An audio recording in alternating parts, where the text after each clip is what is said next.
দিনে টকা পইচা কৰি চৰকাৰৰ পৰাও লুটিলে, বেলেগ বেলেগ দেশৰ পৰাও লুটিলে আৰু ৰাইজৰ পৰাও লুটিলে। গোটেই লুটি পুটি খাই লাষ্টত তাক ভাবিলে যে তাৰ যিখিনি টকা আছে, যিমান কোটি টকা আছে বা এতিয়া তেওঁৰ গানখিনিৰ পৰা তেওঁলোকে পাছত যিখিনি লুটিব পাৰিব সেইখিনি চিন্তা কৰি চালে যে সিহঁতি দুটাই কথা পাতিলে যে ইয়াক মাৰি দিয়াই ভাল হ'ব। এতিয়া যিখিনি কথা সি ক'লে যে পয়জন দি লগত পয়জন দিছিলে, এতিয়াওতো প্ৰমাণটো বাৰু হোৱা নাই। যদি প্ৰমাণটো যদি হ'বলৈ হয় সিহঁতৰতো ফাঁচি হ'ব লাগিব চিয়'ৰ। আৰু হিমন্ত বিশ্ব শৰ্মা আমাৰ মুখ্যমন্ত্ৰী ডাঙৰীয়া ঠগি মেলি চিফ মিনিষ্টাৰ হ'ল বাৰু, হয় 5 বছৰটো ভাল কাম কৰিব লাগে ন। আপুনি বিজেপিৰ ছাপোৰ্টাৰ, গতিকে ইমান ক্ষোভেৰে মুখ্যমন্ত্ৰী মহোদয়ক আপুনি ক'বলগীয়া আঁৰৰ কথাখিনি আপুনি কিবা দেখিছে নেকি? আমি যে দেখা নাই এতিয়ালৈকে একো তেনেকুৱা ধৰণৰ। আজিকালিতো চবে য'ত ত'ত কথা ক'লে দেখোন এৰেষ্টে কৰি দিয়ে।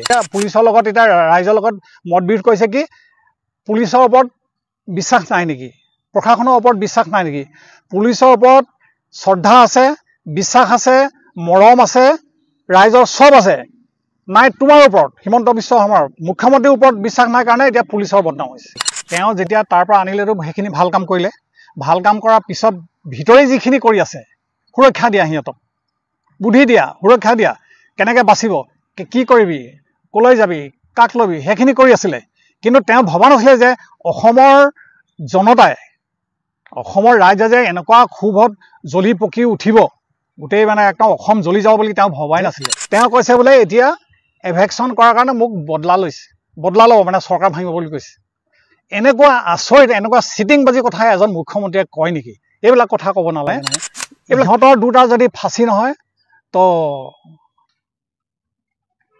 চিফ মিনিষ্টাৰ তুলি অলপ বান্ধক। সেইটো এতিয়া মই যিখিনি নিউ জেনেৰেশ্যনৰ যিখিনি দেখিলোঁ, ধৈৰ্য যিখিনি দেখিলোঁ সিহঁতক, এতিয়ালৈকে সিহঁতি অসম জ্বলোৱা নাই, ইমান ধৈৰ্যত আছে, একো গণ্ডগোল কৰা নাই। তেওঁ ভাবিছে নেকি যে মনে মনে বহি আছে বুলি?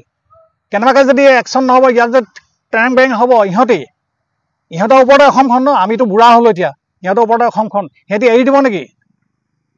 তাত কোনো পাৰ্টি কোনো নাই, চব এক হৈ আছে, চাই আছে কি হ'ব।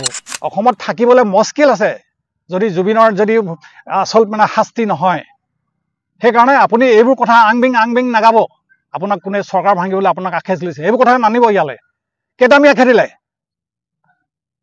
খেদিলে আপুনি? ইয়াৰ পৰা খেদিলে সেইখন জিলাত আছে, সেইখন জিলাৰ পৰা খেদিলে এইখন জিলাত আছে, আপুনি 50,000 দিছে, আপুনি ঘৰ বনাই দিছে, আৰু কি কৰিছে আপুনি?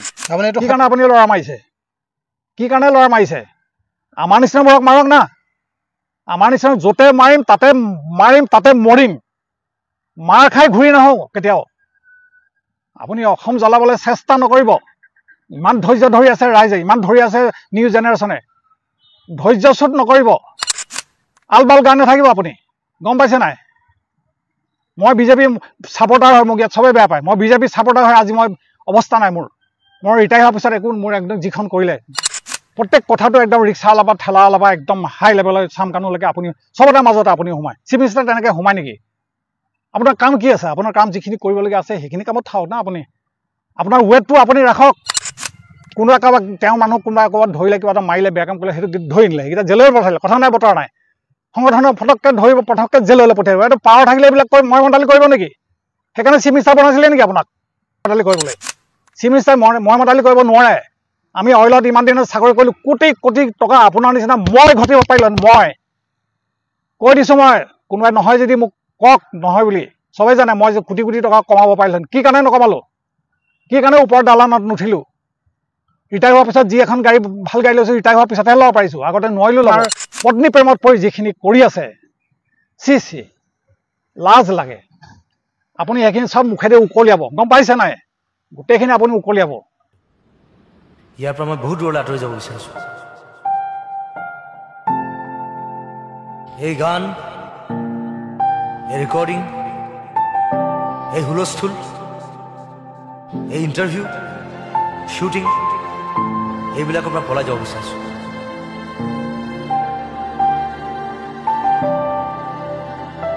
য'ত মোক কোনেও আমনি কৰিব নোৱাৰে। অইল ইণ্ডিয়াক সুৰক্ষিত কৰা সুৰক্ষা বিষয়া গোপাল বৰা দেৱ আমাৰ মাজত উপস্থিত আছে। আৰু তেওঁক আমি লগ কৰিবলগীয়া হ'ল এইটো কাৰণেই, জুবিন গাৰ্গৰ মৃত্যুৰ সন্দৰ্ভত তেওঁ কেইবাখনো ৰাজহুৱা সভাত কিছুমান বক্তব্য দাঙি ধৰা দেখিছোঁ, যিখিনি বক্তব্যৰ ওপৰত আমাৰ সুধিবলগীয়া কথা আছে, সমাজক দেখুৱাবলগীয়া কথা আছে। আৰু এজন এনেকুৱা ধৰণৰ নিষ্ঠাৱান মানুহ, যিজন মানুহক আজি কোপতি অইল ইণ্ডিয়া ৰিটায়াৰ হোৱাৰ পিছতো অইল ইণ্ডিয়াৰ মাজত তেওঁ সোমাই আছে। 24 ঘণ্টাৰ প্ৰতিটো মুহূৰ্ততেই চোৰৰ লগত খেলা কৰি সুদীৰ্ঘ 35 বছৰ অতিক্ৰম কৰা গোপাল বৰাদেৱক আমি লগ পাইছোঁ। নমস্কাৰ দাদা। নমস্কাৰ। হয়, আমি আপোনাৰ ওচৰলৈ আহিলোঁ কেইবাখনো ৰাজহুৱা সভাত। হয়, আপুনি জুবিন গাৰ্গৰ সন্দৰ্ভত কেইবাটাও বক্তব্য দাঙি ধৰা দেখিছোঁ। যিকেইটা কথাৰ ওপৰত আমাৰ প্ৰশ্ন সুধিবলগীয়া আছে আৰু আমি জানিব বিচাৰিম। আৰু আপুনি সুদীৰ্ঘ 35 বছৰ ধৰি অইল ইণ্ডিয়াৰ চোৰৰ পিছত দৌৰা মানুহ আৰু এজন নিষ্ঠাৱান মানুহ, সততা থকা মানুহ। আপোনাৰ কথাৰ মূল্য আছে। আপোনাৰ কথাৰ এটা বাক্যত হাজাৰ মানুহ পৰিৱৰ্তন হ'ব পাৰে, মানসিকতা পৰিৱৰ্তন হ'ব পাৰে, এনেকুৱা এজন ব্যক্তি আপুনি। অইল ইণ্ডিয়াৰ পৰা কোটি কোটি টকা আপুনি অইল ইণ্ডিয়াক আত্মসাৎ কৰাৰ পৰা আপুনি বচাই থৈছে, যিটো অইল ইণ্ডিয়া আজি স্বীকাৰ কৰি থাকে প্ৰত্যেক মুহূৰ্ততে। আজি বিভিন্ন সভা সমিতিত জুবিন গাৰ্গৰ মৃত্যুৰ সন্দৰ্ভত আপোনাৰ কেইবাটাও মতামত দেখিলোঁ।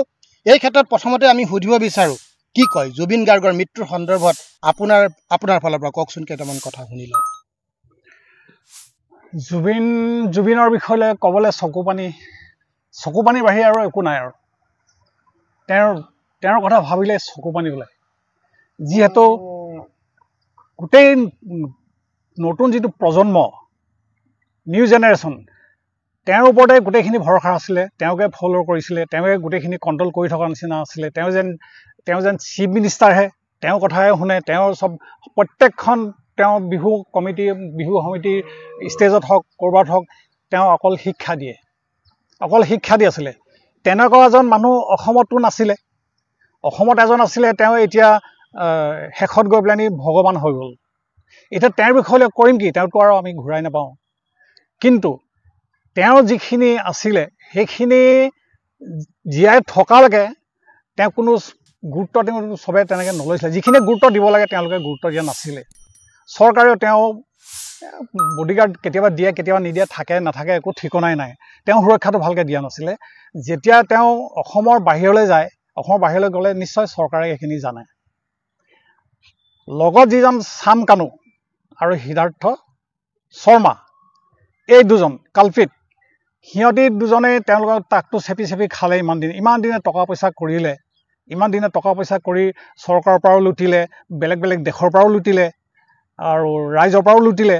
গোটেই লুটি পুতি খাই লাষ্টত তাক ভাবিলে যে তাৰ যিখিনি টকা আছে, যিমান কোটি টকা আছে, বা এতিয়া তেওঁৰ গানখিনিৰ পৰা তেওঁলোকে পাছত যিখিনি লুটিব পাৰিব, সেইখিনি চিন্তা কৰি চালে যে সিহঁতি দুটাই কথা পালে যে ইয়াক মাৰি দিয়াই ভাল হ'ব লাষ্টত। কাৰণ সি যদি এদিন গৈ পেলাই যদি এইখিনি বিচাৰ লয়, তেতিয়াহ'লে আমাৰ প্ৰব্লেম হ'ব সন্দেহ। সেইটো কাৰণে সেই দুজনে মিলি তাক মাৰিলে। শেখৰ বোলা যিজন, সি লগত মানে প্লেন কৰোঁতে বোধহয় তেওঁ নাই, পিছতে তাক মানে লগ লৈছে। কিন্তু সি গম পাইছিলে, গম পায়ো ক'ব নোৱাৰে, সেই সময়ত ক'ব নোৱাৰিলে কথাবোৰ। এতিয়া যিখিনি কথা সি ক'লে যে লগত পয়জন দিছিলে, এতিয়াওতো প্ৰমাণটো বাৰু হোৱা নাই। যদি প্ৰমাণটো হ'বলৈ হয়, সিহঁতৰতো ফাঁচি হ'ব লাগিব চিয়'ৰ। আৰু হিমন্ত বিশ্ব শৰ্মা, আমাৰ মুখ্যমন্ত্ৰী ডাঙৰীয়া, ঠগি মেলি চিফ মিনিষ্টাৰ হ'ল বাৰু। 5 বছৰটো ভাল কাম কৰিব লাগে ন। কি ভাল কাম কৰিলে? ৰাস্তা পদূলি, এইবোৰ দলং চলং, এইবোৰতো চব চৰকাৰে কৰিব লাগিব। এইবোৰ ৰাজহুৱা টকাই বনাইছে।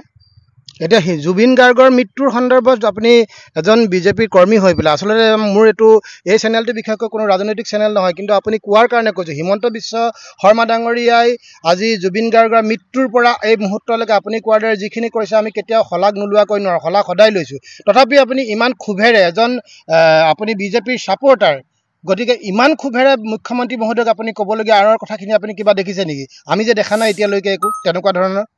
চবেই দেখিছে, কোনো কাক ক'ত ক'ব। আজিকালিতো চবে য'ত ত'ত কথা ক'লে দেখোন এৰেষ্টে কৰি দিয়ে।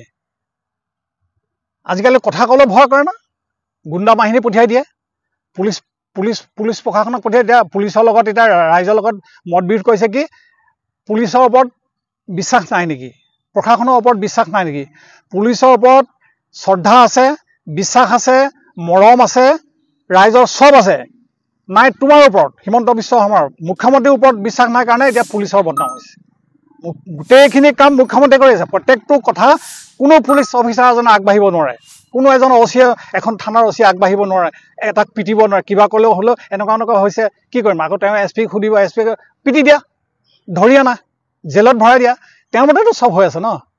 তেওঁ যেতিয়া তাৰ পৰা আনিলেতো সেইখিনি ভাল কাম কৰিলে, ভাল কাম কৰাৰ পিছত ভিতৰি যিখিনি কৰি আছে, সুৰক্ষা দিয়া, সিহঁতক বুদ্ধি দিয়া, সুৰক্ষা দিয়া, কেনেকৈ বাচিব, কি কৰিবি, ক'লৈ যাবি, কাক ল'বি, সেইখিনি কৰি আছিলে।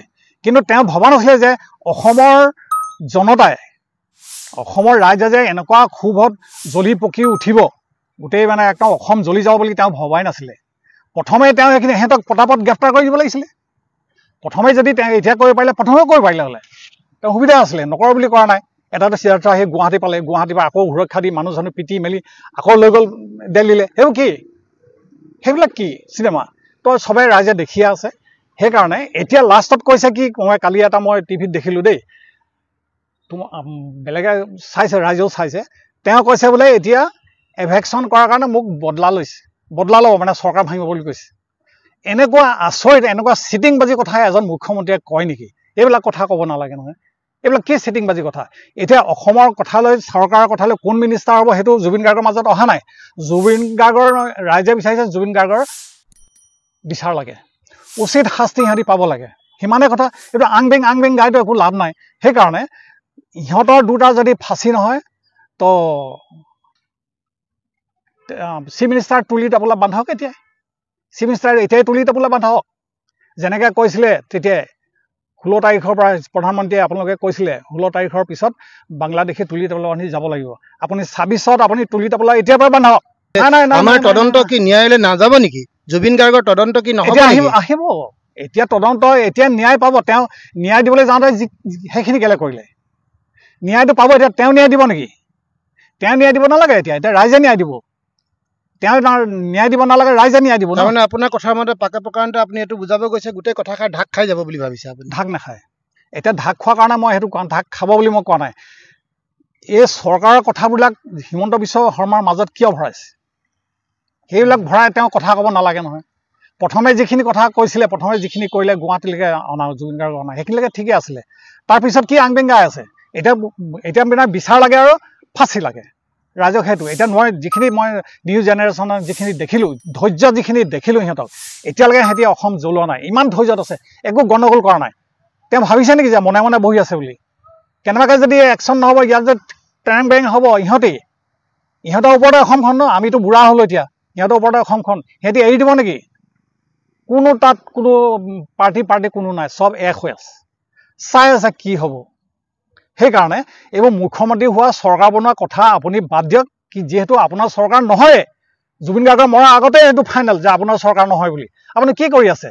একো লাভ নাই, আপুনি কৰি লাভ নাই। আপুনি সিহঁতক হেৰি দিয়ক, যিখিনি কৰিবলগীয়া আপোনাৰ কৰ্তব্যখিনি কৰক। কেনেকৈ বিচাৰ নহয়, কেনেকৈ তাৰ ফাঁচি নহয়, ৰাইজে চাব। অসম নাথাকিব, গম পাইছে নাই? অসমত থাকিবলৈ মস্কিল আছে যদি জুবিনৰ যদি আচল মানে শাস্তি নহয়। সেইকাৰণে আপুনি এইবোৰ কথা আং বেং নাগাব। আপোনাক কোনে চৰকাৰ ভাঙিবলৈ আপোনাক আশে চলিছে, এইবোৰ কথা নানিব ইয়ালৈ। কেইটামিয়া খেদিলে আপুনি? ইয়াৰ পৰা খেদিলে সেইখন জিলাত আছে, সেইখন জিলাৰ পৰা খেদিলে এইখন জিলাত আছে।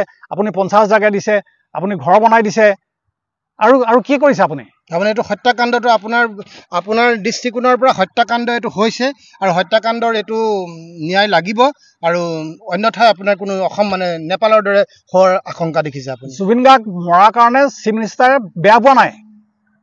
জুবিন গাৰ্গ মৰাৰ কাৰণে বেয়া পোৱা নাই, যিহেতু ৰাস্তাৰ কাঁইট এডাল মুকলি হৈ গ'ল।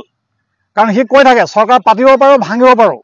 কালি যদি জুবিন গাৰ্গে মুখ্যমন্ত্ৰী প্ৰাৰ্থী উঠি দিয়ে, কোন থাকিব? কোনে? না গৌৰৱ গগৈ থাকিব, না হিমন্ত বিশ্ব থাকিব, না সৰ্বানন্দ, কোনে পাৰিব? কোনেও নোৱাৰে।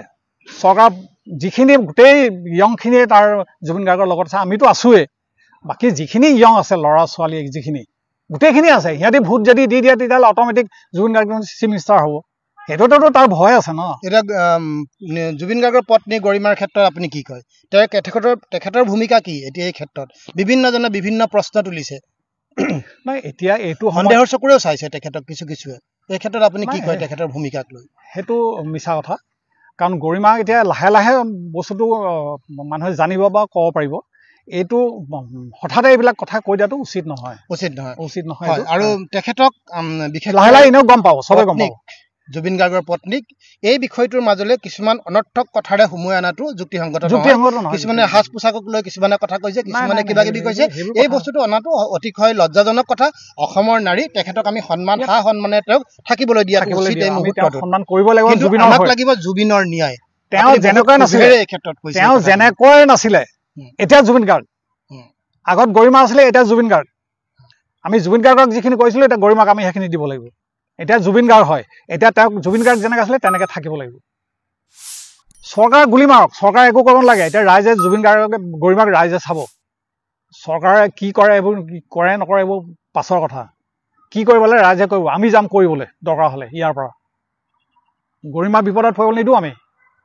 এতিয়া কথা হ'ল কি আপুনি চৰকাৰ আৰু চিফ মিনিষ্টাৰ হ'ম বুলি এনেই অযথা আপুনি এইবোৰ কৰি নাথাকিব যিটো আপোনাৰ কৰ্তব্য সেইটো কৰক আৰু পুলিচৰ লগত ৰাইজৰ মত বিৰোধ নকৰিব আপোনাক পাৰ্মিশ্যন নলগাই ক'তো প্ৰতিবাদ কৰিবলৈ যাওঁতে পিটন দিব নোৱাৰে কোনো পুলিচ অফিচাৰ কোনো SP তাক অৰ্ডাৰ দিব নোৱাৰে বিনা আপোনাৰ অনুমতিত গম পাইছে নাই কি কাৰণে আপুনি ল'ৰা মাৰিছে কি কাৰণে ল'ৰা মাৰিছে আমাৰ নিচিনাবোৰক মাৰক না আমাৰ নিচিনা য'তে মাৰিম তাতে মৰিম মাৰ খাই ঘূৰি নাহোঁ কেতিয়াও আপুনি অসম জ্বলাবলৈ চেষ্টা নকৰিব ইমান ধৈৰ্য ধৰি আছে ৰাইজে ইমান ধৰি আছে নিউ জেনেৰেশ্যনে ধৈৰ্যচ্যুত নকৰিব আলবাল গান নাথাকিব আপুনি গম পাইছে নাই মই বিজেপি ছাপৰ্টাৰ হয় মোক ইয়াত চবেই বেয়া পায় মই বিজেপি ছাপৰ্টাৰ হয় আজি মই অৱস্থা নাই মোৰ ৰিটায়াৰ হোৱাৰ পিছত একো মোৰ একদম যিখন কৰিলে একোৱেই নকৰে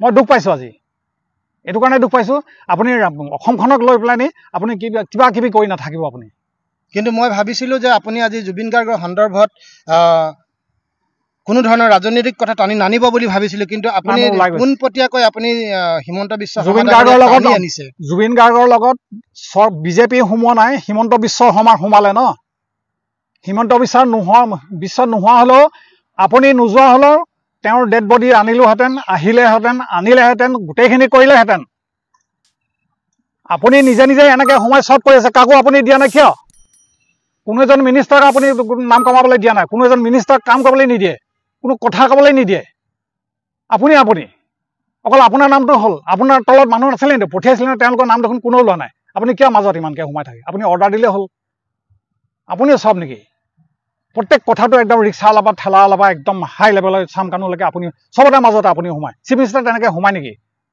আপোনাৰ কাম কি আছে আপোনাৰ কাম যিখিনি কৰিবলগীয়া আছে সেইখিনি কামত থাকক না আপুনি আপোনাৰ ৱেটটো আপুনি ৰাখক কি ৱেট আছে আপোনাৰ কোন চৰকাৰ হ'ব কোন মুখ্যমন্ত্ৰী হ'ব লকআউট আমাৰ নহয় আমি নাজানো বিজেপি চৰকাৰ নহয় মই কৈ দিলোঁ বিজেপি চৰকাৰ নহয় বুলি শুনি লওক ভালকৈ আৰু ৰাইজক কৈছোঁ মই নমস্কাৰ কৰি কৈছোঁ যিখিনি শাস্তি দিলে বিজেপি হওক বিজেপি পাৰ্টি বুলি নহয় গোটেই ৰাইজক যিখিনি শাস্তি দিলে যিখিনি কৰিলে আৰু আপোনালোকে কেতিয়াও আপোনালোকে আশা নকৰিব বা আপোনালোকে হিমন্ত বিশ্বক আপোনালোকে ভোট নিদিব বিজেপি চৰকাৰক দিব যদি বেলেগ মিনিষ্টাৰ হয় সেইটো বেলেগ কথা আছে হিমন্ত বিশ্বক আপোনালোকে নিদিব চেছ কৰিলে অসম খতম কৰিলে ঘৰে ঘৰে কাজিয়া লগালে পাৰ্টি কাজিয়া কৰিলে গাঁৱে গাঁৱে কাজিয়া লগালে আগতো মিলামিলি আছিলে চব এতিয়াতো মিলামিলি নাই কি কৰিলে চিফ মিনিষ্টাৰ সেইবোৰ কাম নেকি কোনোবা কাৰোবাক তেওঁ মানুহ কোনোবা ক'ৰবাত ধৰিলে কিবা এটা মাৰিলে বেয়া কাম কৰিলে সেইটো ধৰি নিলে সেইকেইটা জেললৈ পঠালে কথা নাই বতৰা নাই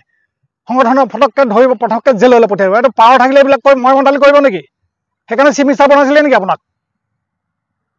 আমি চিফ মিনিষ্টাৰ সেইকাৰণে বনাইছিলে নেকি মই মন্দালি কৰিবলৈ চিফ মিনিষ্টাৰ মই মন্দালি কৰিব নোৱাৰে আমি অইলত ইমান দিনত চাকৰি কৰিলোঁ কোটি কোটি টকা আপোনাৰ নিচিনা মই ঘটিব পাৰিলোঁ মই কৈ দিছোঁ মই কোনোবাই নহয় যদি মোক কওক নহয় বুলি চবেই জানে মই যে কোটি কোটি টকা কমাব পাৰিলোঁ কি কাৰণে নকমালোঁ কি কাৰণে ওপৰত দালানত নুঠিলোঁ ৰিটায়াৰ হোৱাৰ পিছত যি এখন গাড়ী ভাল গাড়ী লৈছোঁ ৰিটায়াৰ হোৱাৰ পিছতহে ল'ব পাৰিছোঁ আগতে নোৱাৰিলোঁ ল'ব ঘৰ এখন বনালে নতুন গাড়ীখন ল'লে লাজ লাগে ৰাস্তাত কিজনী কয় এইটোৱে টকা খালে এইটো টকা মাৰিলে হা দেখা সেইটোৱে ভয় লাগে ল'ৰা ছোৱালী কওঁ তোমালোকে ভালকৈ থাকা ভালকৈ মই যেনেকৈ দিওঁ তেনেকৈ খোৱা অধিক মই কৰি নিদিওঁ কাৰণ মোক চাই আছে ৰাইজে কি কাম কৰিছে মই ভাল কাম কৰিছোঁ বেয়া কামটো কৰিলে বেছি হৈ যাব সেইকাৰণে আপুনি যিবিলাক আপোনাৰ পত্নী প্ৰেমত পৰি যিখিনি কৰি আছে চি লাজ লাগে আপুনি সেইখিনি চব মুখেদি উকলিয়াব, গম পাইছে নাই? গোটেইখিনি আপুনি উকলিয়াব। সেইকাৰণে আপুনি লাভ নাই, আপুনি কাম কৰিও লাভ নাই। আপুনি এতিয়া যিখিনি কৰিবলগীয়া শেষৰ কামখিনি কৰক আৰু 26ত তুলি তাপোলা বান্ধক। আপুনি ৰাইজে সেইখিনিয়ে কৈ আছে, মই সেইখিনিয়ে কৈ আছো। মুখ্যমন্ত্ৰী মহোদয়ক আপুনি থেংক ইউ। এনেকুৱা উদাত্ত ভাষণেৰে, আমি যিহেতু এখন ৰাজনৈতিক সভা নহয়, মই বাৰে বাৰে কৈছোঁ, মুখ্যমন্ত্ৰী মহোদয়ক আপুনি ইমান উদাত্ত ভাৱেৰে, ইমান ক্ষোভেৰে এনেকুৱা ধৰণৰ কথাবিলাক যে কৈ গ'ল, এইখিনি কথা বিশেষকৈ ভাৰতীয় জনতা পাৰ্টীৰ যিসকল কৰ্মী আছে তেখেতসকলে কেতিয়াও সহজভাৱে হয়তো নল'ব। বিভিন্ন ধৰণৰ উপলুঙা নলয়, যিখিনি টকা খাই থাকে, যিখিনি 2 নম্বৰী কৰি থাকে, যিখিনি পইচা লৈ থাকে, সেইখিনিয়ে নকয়। বিজেপিৰ ছাপৰ্টাৰ যিখিনি ভাল মানুহ আছে সেইখিনিয়ে ছাপৰ্ট কৰিব ন। এতিয়া বিজেপি মানুহে তাক বিজেপি হৰুৱাব, বিজেপি মানুহে হিমন্ত বিশ্বাস হৰুৱাব, বিজেপি মানুহে চৰকাৰ ভাঙিব, আই কংগ্ৰেছে নোৱাৰে ভাঙিব। আপুনি চাব, বিজেপি মানুহে ভাঙিব। এতিয়া মধ্যবিত্ত মানুহখিনি মৰি গৈছে, আমি কিমান দিম? দুখীয়া মানুহে পাইছে, ৰাইজেও দিছে, দুখীয়া মানুহক চৰকাৰেও দিছে, মধ্যবিত্তক দিয়া নাই।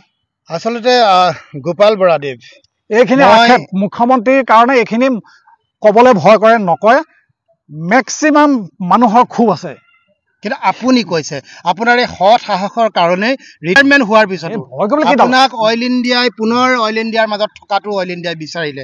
এইটো সৎ সাহসৰ কাৰণে গোপাল বৰা এটা আতংকিত শব্দ বুলি মই অতীততে এটা বিচাৰি আছে, অইল ইণ্ডিয়া বিচাৰি আছে, মই যোৱা নাই। কিন্তু এই ধৰণৰ ইমান ক্ষোভেৰে, ইমান সাহসেৰে, নিৰ্ভীকভাৱে আপুনি আমাৰ এই সমাজখনৰ কাৰণে যিখিনি কৈছে সেইখিনি ক'বলৈ দৰকাৰ নাই, যিসকলে ভিডিঅ' চাব। কিন্তু মোৰ এটা কথা মোৰ মনত প্ৰশ্ন হৈছে, এনেকৈ কোৱা মানুহ ওলাব পাৰে নেকি? এই বস্তুটো আমি বনাই লৈছোঁ, মই আপোনাক বিজেপিক ক'বলৈ কৈছোঁ বুলি যদি বনাই লোৱা মানুহে যদি কয়, এই মুহূৰ্ততে ক'ব লাগিব এইখিনি, কাৰণ এইটো আমি লাইভ কথাষাৰ কৈ দিব লাগিব। মই আপোনাক কৈছিলোঁ নেকি যে আপুনি হিমন্ত বিশ্ব শৰ্মাৰ এগেইনষ্টত কওক, হিমন্ত বিশ্ব শৰ্মা ডাঙৰীয়াৰ এগেইনষ্টত কওক বুলি মই কিবা কৈছিলোঁ নেকি? নাই নাই, সেইখিনি কথা যিখিনি মানুহে গোপাল বৰাক জানে সেইখিনি এনেও বিশ্বাস নকৰে। 2 নম্বৰীখিনিয়ে কাক বিশ্বাস কৰে? যিখিনি 2 নম্বৰীয়ে কাৰোবাক বিশ্বাস কৰে নেকি? এতিয়া আপুনি শেষ পৰিণতি কি হ'বগৈ? এতিয়া শেষ পৰিণতি কি হ'বগৈ আৰু ফাইনেলি কি হ'ব? ফাইনেলি যদি বিষ খুৱাইছে ফাঁচি হ'ব, আৰু যদি নহয়, যদি গাপ দি দিয়ে যাৱজ্জীৱন জেল হ'ব। গাপ দি দিব নোৱাৰে, বচাব নোৱাৰে। তাৰমানে আপুনি নেপালৰ সদৃশ হ'ব পাৰে বুলি আপুনি অনুমান কৰিছে? যদি যদি যদি ইয়াৰ মানে নিৰাময় নহয়, যদি ভালকৈ তাৰ বিচাৰটো নহয়, মনপুত যদি ৰাইজৰ নহয়, অসমৰ ৰাইজৰ যদি মনপুত নহয়, নেপালতকৈও ছাৰ হ'ব। নেপালটো বাদ দিয়ক, নেপালটো আপুনি গোটেই নতুন প্ৰজন্মক আপুনি সেইবুলি মানে জেক দি দিয়া নিচিনা হৈছে। পিছত গৈ পেলাই ক'লে নহ'ব যে চৰকাৰী বস্তু ধ্বংস কৰিছে, চৰকাৰীভাৱে নষ্ট কৰিছে, সেইবোৰ কথা ক'লে নহ'ব। তাৰ আগতে সাৱধান হ'ব লাগিব। অশেষ ধন্যবাদ গোপাল বৰা ডাঙৰীয়া, আপোনাৰ সৎ সাহসীয়া নিৰ্ভীক মানুহ। আজি অইল ইণ্ডিয়াৰ পৰা ৰিটায়াৰমেণ্ট লোৱাৰ পিছতো আপোনাৰ কথাৰ যিটো দম, মানে সেইকাৰণে কয় যে গোপাল বৰা এটা আতংকিত শব্দ। এটা সময়ত চোৰৰ পিছে পিছে ৰাতি 2-3টা বজাতো আপুনি চোৰৰ পিছে পিছে খেদি দৌৰি থকা মানুহজনে আছিলে গোপাল বৰা। কোটি কোটি টকা অইল ইণ্ডিয়াৰ আত্মসাত হোৱাৰ পৰা আপুনি অইল ইণ্ডিয়াক বচাই থৈছে। RM সিং কোন হয় এতিয়া? RM সিং কি হ'ল? তেতিয়া দুলীয়াজনে ডিব্ৰুগড় SP আছিলে, এতিয়া RM সিং ডাঙৰ পদত আছে ন? হয়। RM সিং ছাৰে দুলীয়াজনত মোক পুলিচত ভৰ্তি হ'বলৈ কৈছিলে। তেওঁ শুনিলে, চালে, এতিয়া তেওঁ মনত পৰিব চাগে।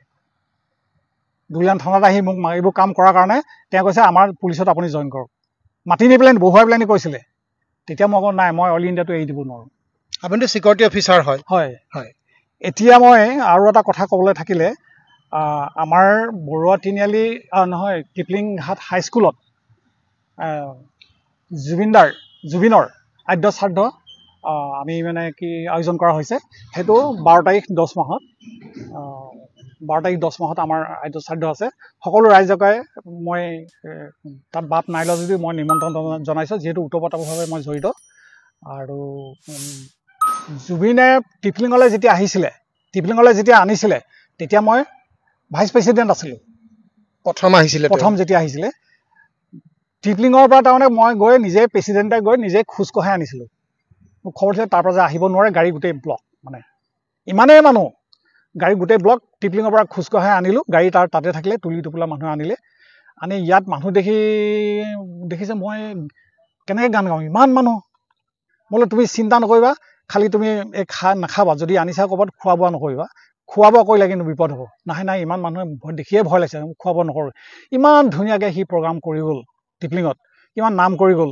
কিন্তু ৰাতিপুৱা যাবলৈ আকৌ ৰাস্তা নাই, গাড়ী ৰাস্তাতে চব মানুহ গুচি গ'ল। তাৰমানে ৰাতিপুৱা আকৌ তাক মানে খোজকাঢ়ি নি টিপলিঙত উঠাইছোগৈ তো সেইজন মানুহৰ আদ্য শ্ৰাদ্ধ আমি টিপলিঙত পাতিছোঁ আমি অহা দুলীয়াজনৰ আশে পাশে সকলো ৰাইজৰ সহযোগত অহা 12 তাৰিখ 12 তাৰিখে এতিয়া সকলোকে আপুনি আমন্ত্ৰণ মই আমন্ত্ৰণ জনাইছোঁ ঠিক আছে ধন্যবাদ ধন্যবাদ